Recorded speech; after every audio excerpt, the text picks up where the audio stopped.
Рассвет забрежил тогда, когда после отставок президентов Египта и Туниса, Мубарака и Бен Али, группа подростков в городе Дараа нарисовала на стене граффити «Твоя очередь, доктор».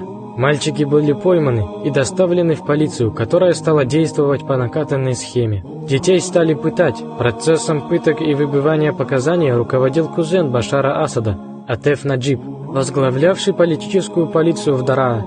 Пришедшим с просьбами о помиловании родственникам подростков было ясно дано понять, что живыми их не отдадут.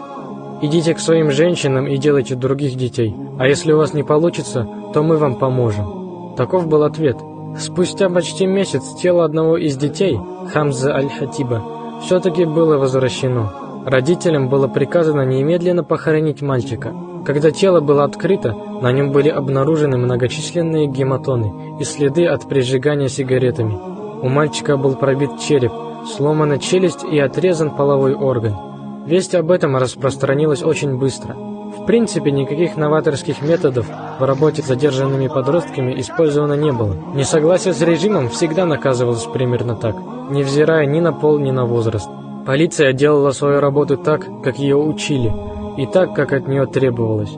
Поэтому люди стали выходить на демонстрации протеста не с требованием наказания полицаев, а с требованием отставки алавитского режима. Рассказывают, что даже имам местной мечети, прежде исправно исполняющий свои служебные обязанности, после увиденного стал агентом Госдепа и обрушился с гневной речью на Асада и его клику.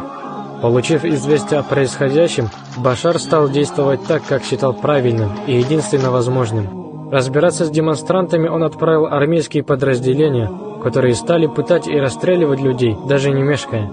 После того, как со стороны солдат-строчников были зафиксированы случаи отказа стрелять в людей, режим провел серию показательных казней отказников.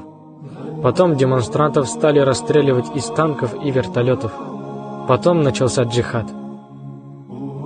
Имел ли право сирийский народ на восстание? Имел ли право на восстание народ, переживший 1000 утрат и стерший со своего лица 1000 плевков, похоронивший 1000 замученных, изнасилованных, растерзанных и расстрелянных? Должен ли он был утереться и, засияв от счастья и последовав приказу, пойти делать новых детей, забыв про тех, кричащих от ужаса и боли, на телах которых палачи тушили сигареты?